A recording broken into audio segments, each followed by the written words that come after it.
Consulta previa. La consulta previa procede cuando una medida administrativa o legislativa es susceptible de afectarles a los indígenas directamente. Es decir, no aplica siempre la consulta previa, sino cuando alguna medida que dirige el Estado, cualquier Estado en realidad, afiliado al convenio OIT 169, pueda afectar a los indígenas directamente en un conjunto de derechos que vamos a ver en este momento. Una afectación directa se considera que una medida legislativa o administrativa afecta directamente a los pueblos indígenas cuando contiene aspectos que pueden producir cambios en la situación jurídica o en el ejercicio de los derechos colectivos de tales pueblos. Entonces, la afectación directa es básicamente un cambio en cómo ejercen sus derechos. Vamos a ver que en la norma de la consulta previa se hablan de 8 derechos, y estos están detallados en una guía que se las voy a pasar en el break, una guía del Ministerio de Cultura donde se especifican cada uno de estos derechos que están en la norma. Entonces, si la forma como el pueblo indígena ejerce esos derechos puede haberse cambiada en su ejercicio por alguna iniciativa estatal, procede la consulta previa. Siguiente diapositiva, por favor. ¿Cuáles son estos derechos colectivos? Son derechos que se ejercen de manera colectiva, no individual, es decir, son derechos que se ejercen como pueblo indígena, y que están reconocidos para estos pueblos. O sea, no son, si ustedes no son indígenas, no son parte de un pueblo indígena, esto no aplica para ustedes. Esto aplica solo para los pueblos indígenas reconocidos por el Estado peruano, en concreto por el Ministerio de Cultura, el Viceministerio de Interculturalidad, y estos pueblos tienen 8 derechos adicionales al resto de peruanos. Esto está establecido por ley, sin embargo, la misma ley indica que estos no, eventualmente pueden ser más derechos. Es decir, si se encuentra alguno que sea susceptible de ser considerado derecho, pues esto se amplía. Pero la guía del Ministerio de Cultura sobre derechos colectivos los ha resumido en los siguientes. Identidad cultural, participación y consulta, ambos están colocados como un mismo derecho en la guía del Ministerio. Elegir sus prioridades de desarrollo, conservar sus costumbres siempre que éstas no sean incompatibles con los derechos fundamentales definidos por el sistema jurídico nacional, ni con los derechos humanos internacionalmente reconocidos. Jurisdicción especial, tierra y territorio, es decir, el uso de los recursos naturales que se encuentran en su ámbito geográfico y que utilizan tradicionalmente en el marco de la legislación vigente. Salud con enfoque intercultural y educación intercultural. Estos son 8 derechos que tienen los indígenas en el Perú.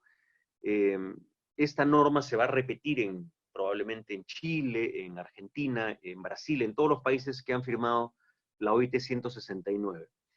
La idea es la siguiente: si es que haya un proyecto que el Estado quiera desarrollar en una zona indígena, por ejemplo, un proyecto petrolero, una carretera, el proyecto hidrovías, por ejemplo, lo que tiene que hacer el Estado es evaluar si es que va a haber una afectación a alguno de estos derechos.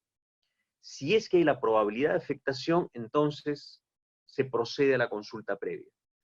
Vamos a ver que la consulta previa lo que busca es un mecanismo de diálogo bastante informado, que tiene una serie de procesos que vamos a identificar ahora, pero que tienen el objetivo de centrarse en saber si es que van a haber cambios en el ejercicio de estos derechos y qué medidas tiene que tomar el Estado para que estas afectaciones no, digamos, tengan un efecto negativo, no lleven a una transformación de la cultura indígena que, digamos, la debilite, por decirlo de alguna manera. Lo que busca el Estado y lo que busca este convenio es fortalecer la cultura indígena que se expresa a través de estos múltiples derechos. Entonces, vamos a ir en más detalle en cada uno de estos temas. Siguiente diapositiva, por favor. Bien, vamos a ir en detalle en cada uno de estos derechos. Esto está en la guía metodológica de la etapa de identificación de pueblos indígenas o originarios, y aquí están los 8 derechos que hemos mencionado. En primer lugar, el derecho a la identidad cultural. Este es el derecho de los pueblos indígenas a determinar su propia identidad o pertenencia conforme a sus costumbres y tradiciones. La identidad en antropología tiene dos características. En primer lugar, está la identidad que un pueblo o una colectividad se autoasigna a sí misma, y por otro lado, las identidades que otras colectividades te asignan a ti. Entonces, por ejemplo, ustedes pueden querer llamarse peruanos, ¿no? Ciudadanos peruanos. Así es como yo me autoidentifico. Imagínense que ustedes viajan a Estados Unidos y tienen que residir en Estados Unidos, y les cambian la identidad, porque ya dejan de ser peruanos, sino son latinos, ¿no? Que es una de las maneras como en Estados Unidos se identifica a las personas originarias de Hispanoamérica y del centro y de Sudamérica, básicamente, del mundo, yo diría, hispanohablante y la gente que habla portugués. Entonces, ya la identidad que ustedes tienen se ve transformada por esta nueva identidad que es ser latino. Lo mismo ocurre con el término indígena. El indígena es un término que aplicó la colonia española a los pueblos originarios. Los pueblos originarios se llamaban a sí mismos de otra manera, se llamaban quechuas, aymaras, shipibos, no sé, esto ha ido transformándose también, pero de repente les llegó esta identificación externa de indígenas.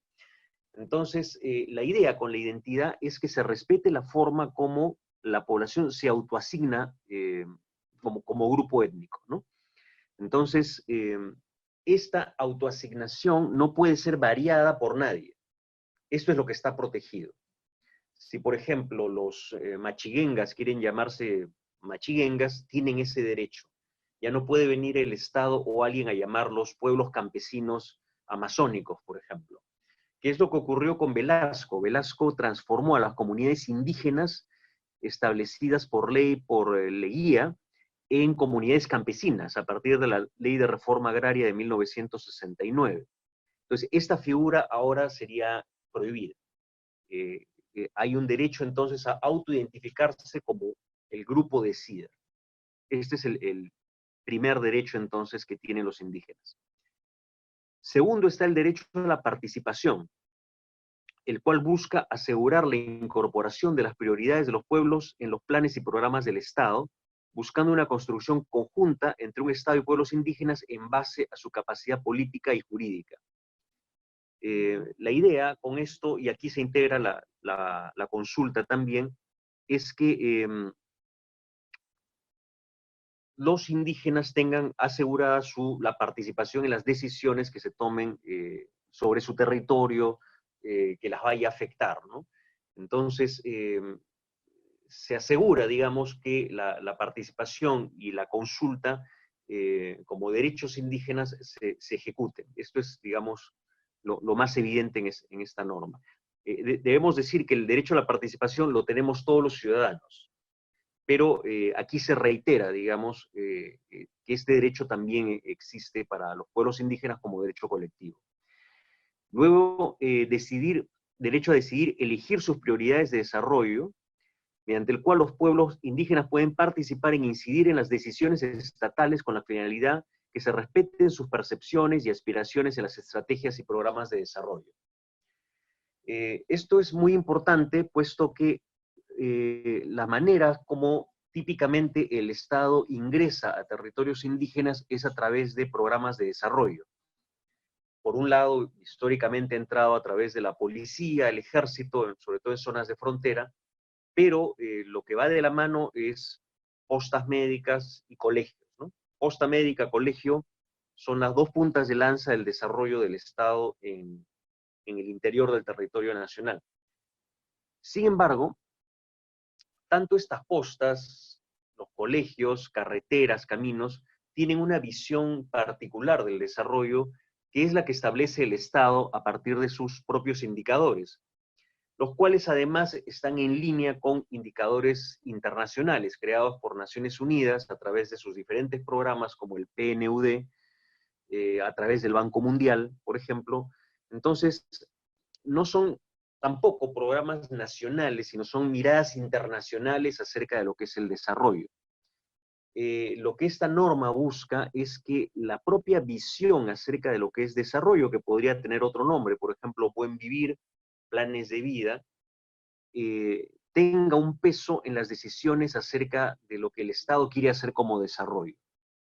Entonces, si el Estado quiere, por ejemplo, ampliar colegios, ampliar postas médicas, tener una carretera, tener una hidrovía en la zona, los indígenas podrían decir, bueno, queremos el colegio pero bilingüe, queremos la posta médica pero con respeto a nuestras formas tradicionales de curación, no queremos la carretera, porque con ella vienen los colonos, y no queremos tampoco que excaven el lecho del río para hacer las hidrovías, porque ahí están nuestros antepasados viviendo.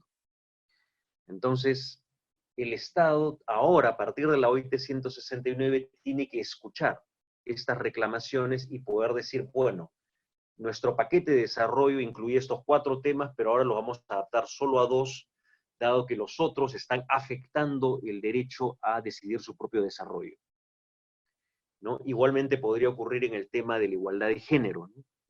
Hay un enfoque de género en el Estado que puede chocar con las miradas de las relaciones entre hombres y mujeres o las prácticas culturales del pueblo indígena. Entonces, la prioridad en desarrollo ahora la tiene que decidir el pueblo indígena, y esto está protegido constitucionalmente. Un aspecto que tengo que recalcar en este punto es que el convenio OIT 169 es parte del bloque constitucional. Es decir, todo tratado internacional de un país tiene carácter constitucional, es decir, jerárquicamente tiene más peso que cualquier otra norma, ya sea un decreto supremo, un decreto legislativo, un decreto ministerial o de municipalidad, va a estar siempre por debajo de este ordenamiento que lo tenemos a través de la OIT 169.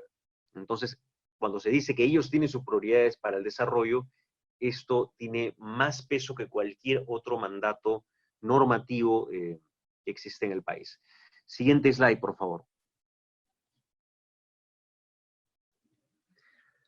Derecho a conservar sus costumbres e instituciones, mediante el cual los pueblos indígenas pueden retener y desarrollar sus propias instituciones sociales, económicas, culturales y políticas, incluyendo sus prácticas, costumbres, derecho consuetudinario y sistemas legales, siempre que estos no sean incompatibles con los derechos fundamentales. Lo que quiere decir esto es que la forma como se organiza la población, en términos religiosos, económicos, políticos, tiene que ser respetada, salvo cualquier atentado que pueda ocurrir contra los derechos humanos. Y este es el punto central del problema de la interculturalidad. Los estados nacionales firmantes de la OIT 169 se comprometen a respetar a las instituciones indígenas, eso está en el mismo convenio. Sin embargo, si existen prácticas que violan a los derechos humanos, por ejemplo, el derecho a la integridad física, el derecho a no ser torturado, a tener un juicio justo, a que no haya la pena capital, que no existan violaciones, etcétera, el Estado va a defender los derechos humanos, y en este tema los indígenas se someten a la ley nacional, en todo lo que es el derecho humano. Es decir, si hay alguna institución, y hay decenas de instituciones indígenas, no solo en el Perú, sino en otras partes del mundo, donde el robo, el secuestro de mujeres o la cacería antes, ¿no? La caza de cabezas de poblaciones vecinas a un pueblo guerrero, era una acción cultural normal. O sea, es lo que cotidianamente han hecho durante generaciones. Esto no está permitido. Entonces, si bien otro tipo de instituciones se permiten, aquellas instituciones que violan derechos humanos son detenidas, son prohibidas por el Estado, el cual va a intervenir como si en este caso fueran cualquier otro ciudadano peruano. Obviamente bajo un juicio intercultural, etcétera, pero van a ser considerados delincuentes si es que hay un asesinato por una vendetta o es que hay un acto de tortura, por ejemplo, ¿no? Entonces, esto es un punto muy importante porque uno lleva todo un debate filosófico acerca de cuál es la relación entre culturas, entre la cultura del Estado Nacional, de un Estado Nacional liberal, digamos, versus las culturas de los pueblos, ¿no? Hasta qué punto esta relación se sostiene y dónde es que el Estado decide, a partir de los derechos humanos, de intervenir ya con la fuerza, con la coacción y la justicia nacional para impedir cualquier violación en este sentido. Teniendo en cuenta que los derechos humanos son una construcción cultural del mundo occidental, ¿no? Esto no es, digamos, no necesariamente es parte de la cultura jíbara o la cultura de los Yanomamo en Venezuela, o culturas, en fin, que no pasaron por la cristianización y por el entendimiento de una constitución liberal, ¿no? Donde el respeto a la dignidad del ser humano es parte inherente. Entonces, eh, sobre esto generalmente se concentra todo el debate. Ligado a este tema está el derecho a la jurisdicción especial, mediante el cual los pueblos indígenas pueden administrar justicia en el ámbito de su jurisdicción y de acuerdo a sus usos y costumbres, siempre que éstas no sean incompatibles nuevamente con los derechos fundamentales. Eh, la idea es que tienen derecho a generar su propia justicia, y esto en realidad está incluso antes que la OIT 169. Me acuerdo que en las constituciones previas hay todo el derecho a la autonomía organizativa de las comunidades campesinas y nativas y el derecho a sus propios sistemas de justicia, siempre y cuando estos sistemas nuevamente no violen derechos humanos. En el caso, por ejemplo, de las rondas campesinas, se sabe que hay sistemas de justicia que han sido creados por los propios campesinos, pero también sistemas de castigo físico, tortura con látigo y ejecuciones de abigeos, de delincuentes. Entonces, allí entre el límite, digamos, de la justicia indígena consuetudinaria, y ahí tiene que intervenir el Estado. El Estado no permite este tipo de acciones, hay que tomarlo en consideración. Y aquí viene el tema central, desde mi punto de vista, lo que es álgido, si quieren, por la relación con las industrias extractivas y con las políticas estatales sobre infraestructura, y es el derecho a tierras y territorio. El Estado lo define como el derecho que tienen los pueblos indígenas de usar los recursos naturales que se encuentran en su ámbito geográfico y que utilizan tradicionalmente en el marco de la legislación vigente. ¿Qué es lo que ocurre? La ley peruana, históricamente, y en esto es una continuación de la norma colonial española, se reserva la propiedad y el uso de los recursos naturales y los distingue del suelo.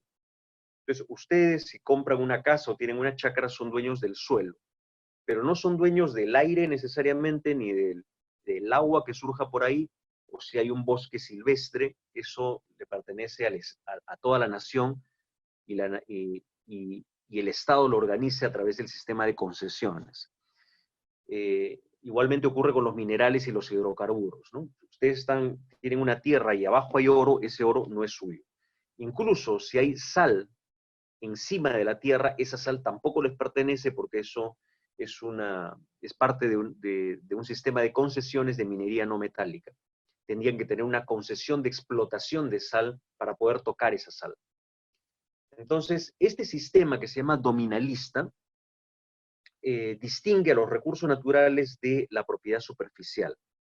Lo que hace la OIT 169 es devolverle sus recursos naturales a los indígenas, porque los indígenas que viven del agua, de la pesca, del bosque, tendrían que tener una concesión de pesca, concesión forestal, una concesión de caza para poder vivir como cotidianamente lo han hecho durante siglos. Entonces, para cortar este absurdo, digamos, legal, se crea esta excepción de que los indígenas sí pueden utilizar los recursos naturales, y esto se llama derecho a la tierra y al territorio, para que no necesiten crear concesiones, digamos, ¿no? La concesión se aplica para empresas que hacen una explotación eh, capitalista de un recurso natural, para lo cual paga una regalía, un impuesto al Estado, ¿no? Esa es la figura, digamos, de la separación del recurso natural del suelo. Se aplica para que el Estado pueda explotar en el mercado, bajo un sistema de mercado, estos recursos y pueda obtener de ahí un impuesto. Como las economías indígenas son de autosubsistencia, no se les puede obligar a los indígenas que tengan concesiones. Entonces, la OIT 169 devuelve, bajo esta normativa, el uso de sus recursos naturales, siempre y cuando, miren bien, estos hayan sido utilizados tradicionalmente para su subsistencia y de acuerdo a la legislación vigente. Esto quiere decir que, por ejemplo, si los indígenas tienen petróleo debajo de sus territorios, este petróleo no es de ellos, porque ellos tradicionalmente no han explotado petróleo. Una situación intermedia es la de la minería, porque hay muchos indígenas que explotan minería artesanal. Entonces va a depender del Estado si define si esta minería es una actividad tradicional o es minería ilegal que los indígenas están practicando en los últimos años. Entonces, eso podría prohibirse y decir, bueno, ustedes tienen que sacar una concesión porque además están contaminando el territorio. Entonces, ese es el debate aquí. Ahora, los conceptos de tierra y territorio en antropología son muchísimo más amplios, los voy a mencionar muy brevemente, porque es un poco raro, ¿no?, que acá se mencione tierra y territorio y no se defina cada una. Yo he trabajado con el Ministerio de Energía y Minas tratando de hacer una aclaración sobre estos términos utilizando la literatura antropológica reciente. Tierra, en antropología, se refiere básicamente al uso propietario de un espacio. Entonces, cuando se habla de tus tierras, estas se refieren a tierras sobre las cuales tú tienes usufructo, disposición y control, por lo menos, que son las características de la propiedad privada. Algo que tú puedes cercar y definir qué hacer allí, a quién se lo entregas y hacer uso o disfrutar de los productos de esa tierra. Esas son las características de la propiedad privada o colectiva, ¿no? Esto puede ser tanto de una persona, una familia o de una colectividad. El territorio en la bibliografía antropológica se refiere más bien a una jurisdicción, es decir, a la determinación de las normas que rigen en ese espacio. Entonces, no son lo mismo, ¿no? Uno puede tener tierras, o sea, un uso propietario de un objeto, pero pertenecer al territorio nacional y a la ley nacional. Cuando se habla de territorio, según en un contexto indígena, lo que se está diciendo es que ellos, los indígenas, tienen sus tierras, que son su propiedad, y además tienen una jurisdicción a través de sus instituciones propias sobre ese espacio. Entonces, tierra y territorio se yuxtaponen, ¿no? Hay un territorio indígena y al interior va a haber una comunidad nativa, algunas parcelas de propiedad privada, etcétera, diferentes formas de tierras. Tierras, entonces, están generalmente dentro de un territorio. Y aquí habría por lo menos dos territorios, ¿no? Un territorio indígena, reconocido por el Estado, y un territorio nacional, que es la normativa del Estado peruano. Entonces, esto es aproximadamente el concepto de tierra y territorio. Sin embargo, acá lo que la norma dice al utilizar estos términos de tierra y territorio es simplemente el uso de los recursos naturales que estén tanto en sus tierras como en espacios que no están reconocidos como propiedad por el Estado peruano, pero que tradicionalmente han sido usados por los pueblos indígenas. Por ejemplo, una zona que ya está fuera de la comunidad nativa y de la cual se extrae leña o se caza, ¿no? Entonces, este es el concepto donde se ha aterrizado acá la OIT 169. Los indígenas pueden utilizar los recursos de sus tierras y también más allá, allí donde ellos pretendan, digamos, tener un territorio o donde tradicionalmente extraen recursos, aunque no tengan eh, eh, la propiedad comunal, digamos, de esos espacios. Eso es lo que quiere decir en resumen esta norma. Siguiente slide, por favor.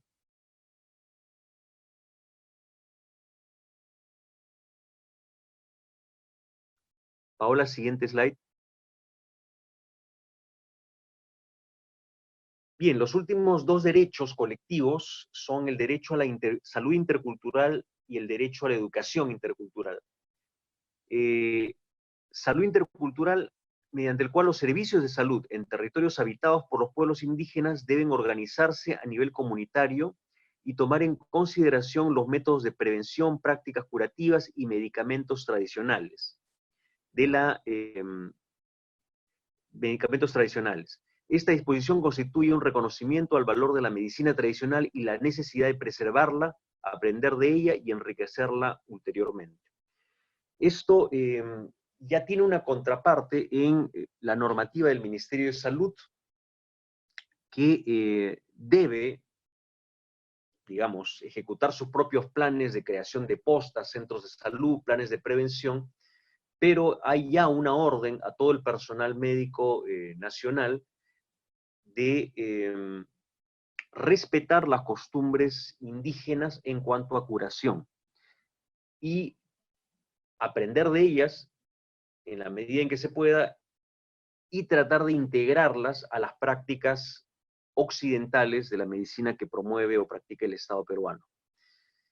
Entonces, lo que ocurre, digamos, es que la medicina, y así como el avance de todos los servicios estatales, lo que hacen es transformar la cultura de la población de varias maneras. En primer lugar, pueden denigrar las prácticas curativas, puede que un médico o una enfermera, un técnico de enfermería, denigre a la comunidad y a sus prácticas de curandería, por ejemplo, por considerarlas, por ejemplo, brujería o charlatanería, que son los términos que generalmente se emplean.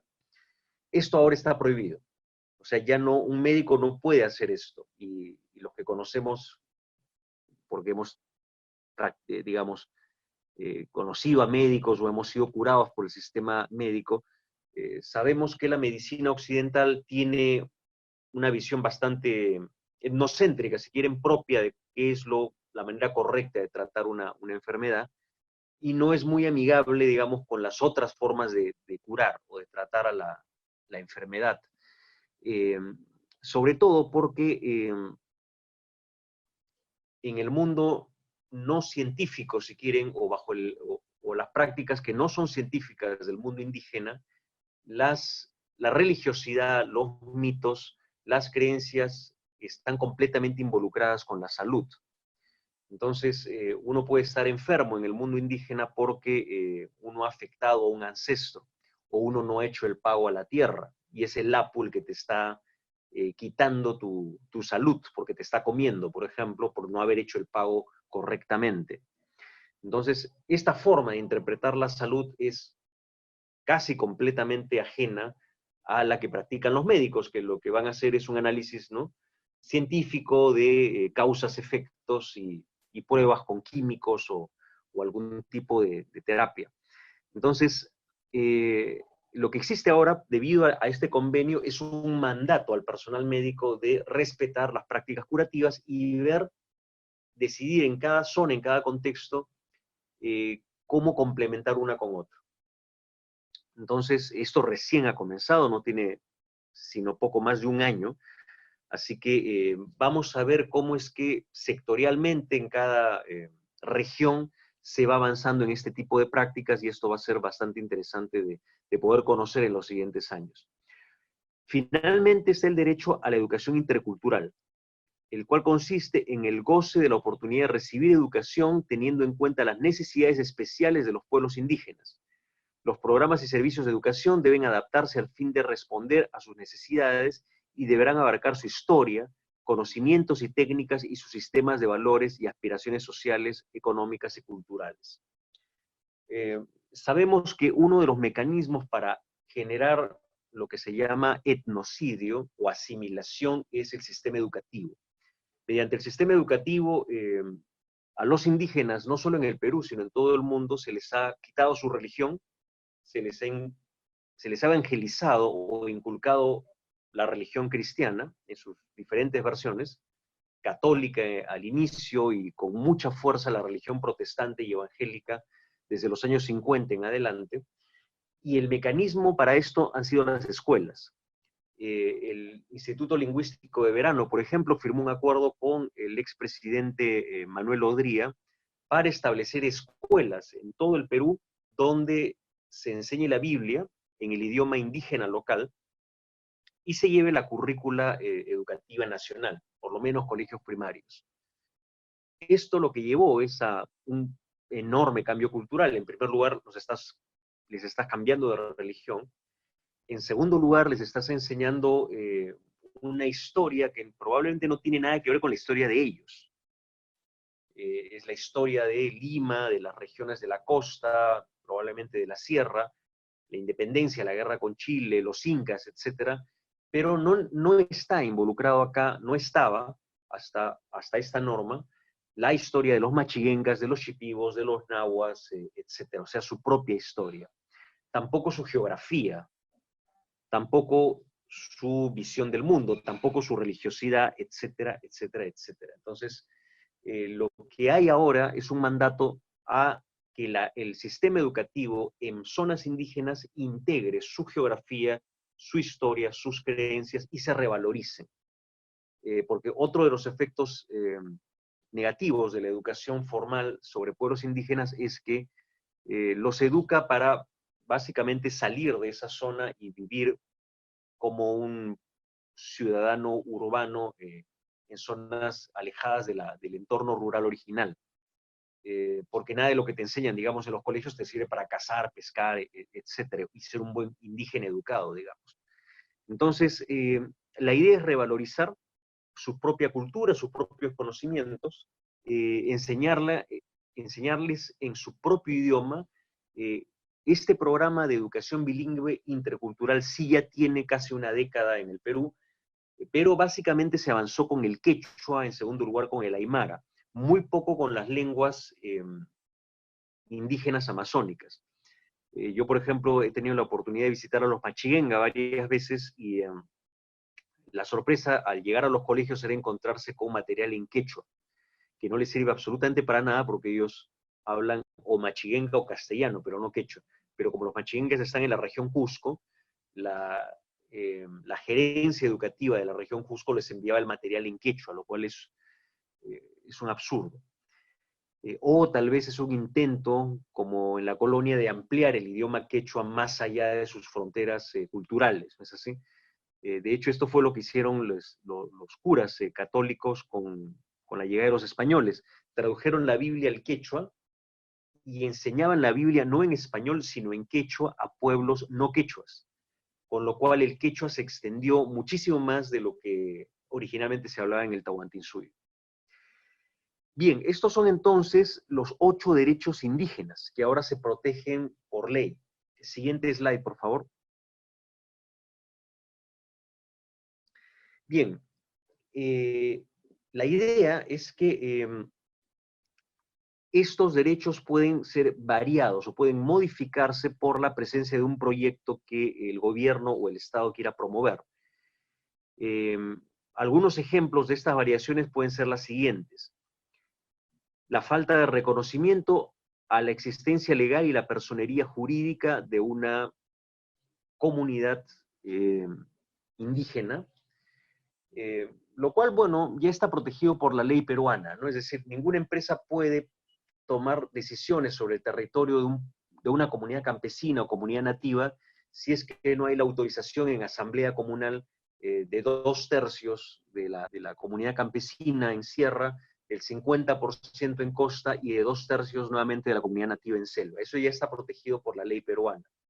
Sin embargo, ¿qué pasa con los pueblos indígenas amazónicos que consideran que su unidad política no es solamente la comunidad nativa, sino es la federación nativa que los agrupa étnicamente, ¿no? Por ejemplo, Comaru, que es una gran federación nativa machiguenga, considera que ellos deberían ser quienes deben ser consultados porque la comunidad nativa fue un invento de los militares, una forma de protegerlos, pero a la vez de fragmentarlos. La unidad política es mucho más grande y es a nivel del pueblo machinga. Entonces, ¿qué pasa si es que el Estado dice, bueno, en realidad yo no reconozco a Comaru ni a ninguna federación nativa porque lo que está en la ley es la comunidad nativa, no la federación, que no está en la ley? ¿Qué pasa si los indígenas deciden que su unidad política es a nivel de la federación y no de la comunidad? A eso estamos yendo en este momento. Muchas comunidades nativas y sus federaciones se han unido para reclamar la autonomía de territorios indígenas a nivel de grupo étnico, lo cual involucraría, por ejemplo, a decenas de comunidades nativas, shipivas, machiguengas, etc.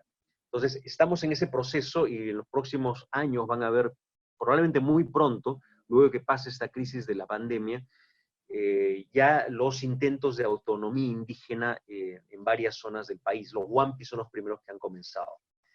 Muy bien, entonces, ninguna organización estatal puede faltar a reconocer la existencia de una organización política indígena y su personería jurídica. Interferencia en su autonomía organizativa, económica y administrativa.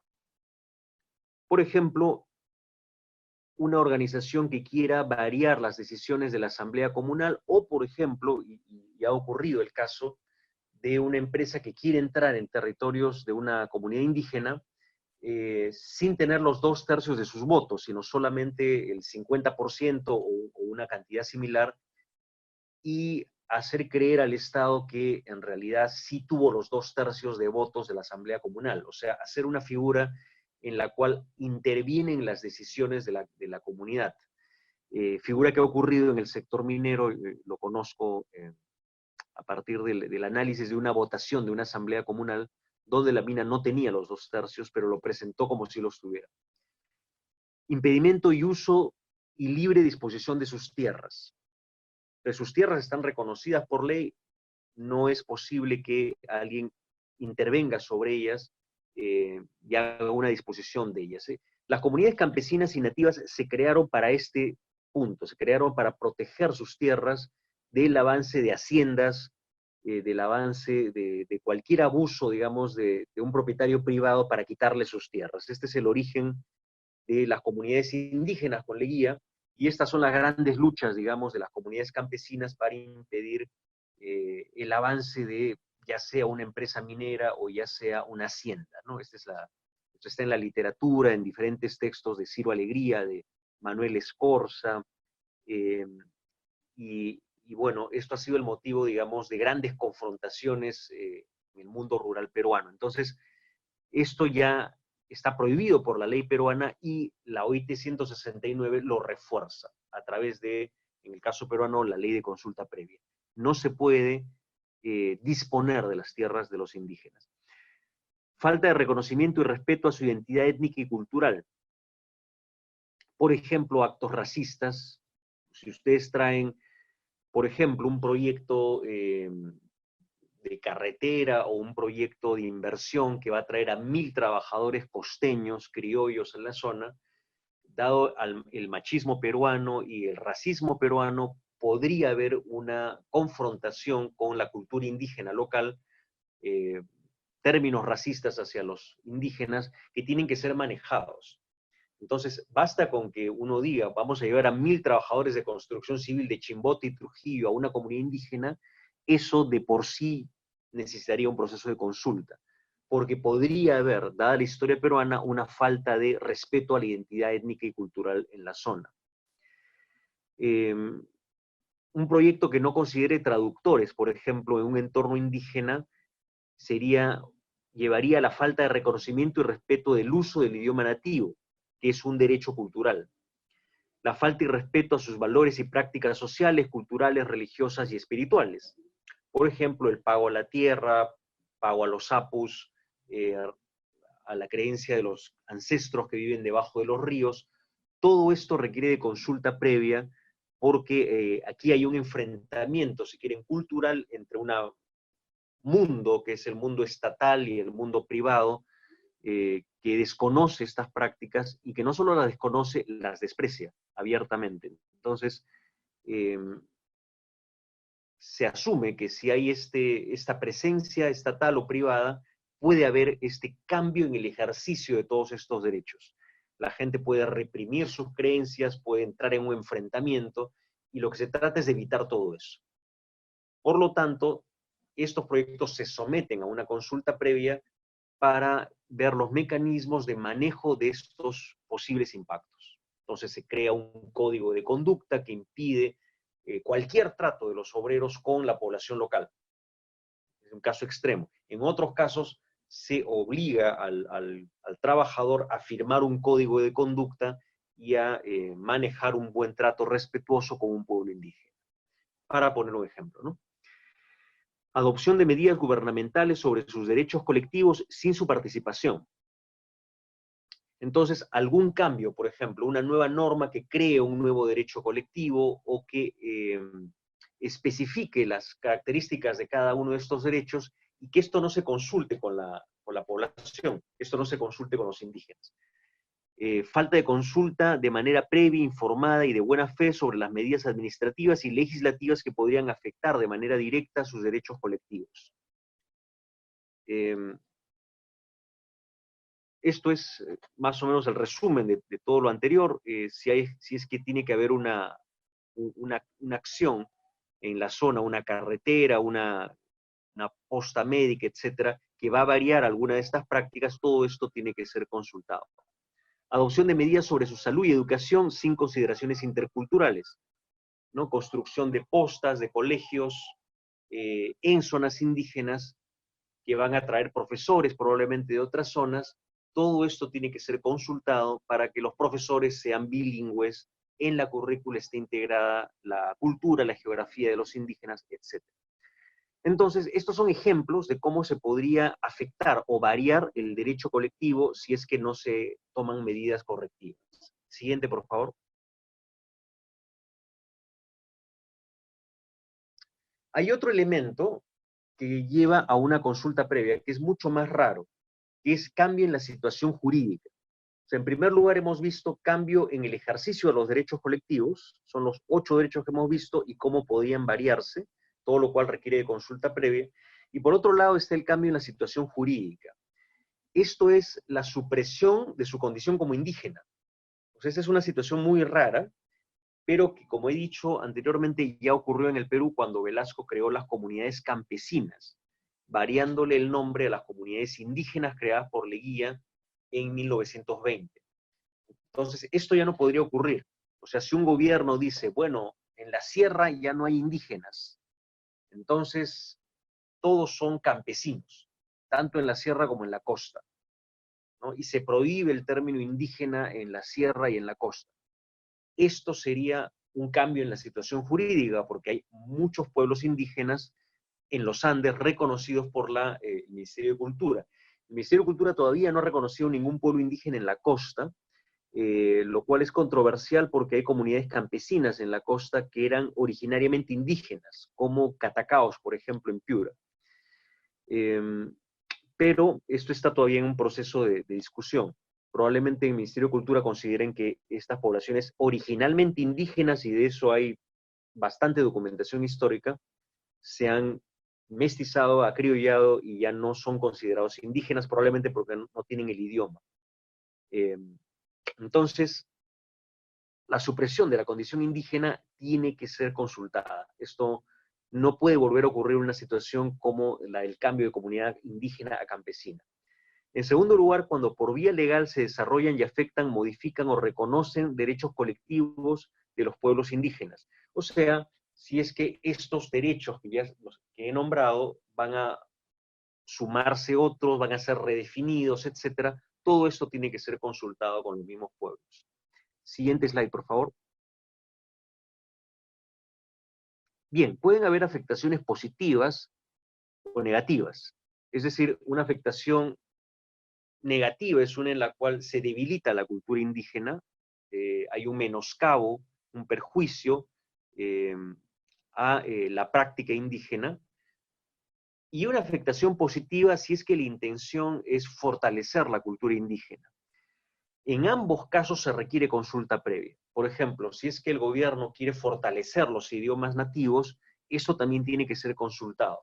¿Por qué? Porque cualquier deseo de variar la práctica indígena es en sí una afectación directa, aunque la intención sea mejorarlo.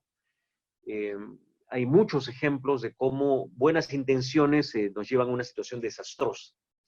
Cómo querer, por ejemplo, llevar la educación a las niñas indígenas puede llevar a su, en fin, a una situación de desarraigo, de alienación, por poner varios ejemplos. Eso está relatado de manera muy dramática por Vargas Llosa en su libro La Casa Verde, ¿no? Era el intento del Estado de educar a los niños indígenas a través de misiones católicas acompañadas del ejército, que lo que hacían era capturar indígenas, llevarlos a la fuerza, separarlos de los padres para convertirlos en ciudadanos peruanos. Y la historia sigue la vida de una de estas niñas que terminó de empleada doméstica en Piura y de ahí en prostituta en el prostíbulo conocido como la Casa Verde. Entonces, lo que muestra, digamos, es que la intención, la buena intención en teoría de generar desarrollo y ciudadanía puede terminar en un desastre social, ¿no? Convertir a un indígena en, digamos, la población más marginal que podría haber en el mundo urbano. Entonces, la idea es que todo esto se proteja, que no exista posibilidad a errores tan garrafales y que cualquier intento de mejorar la situación de un pueblo sea también consultada. Siguiente, por favor.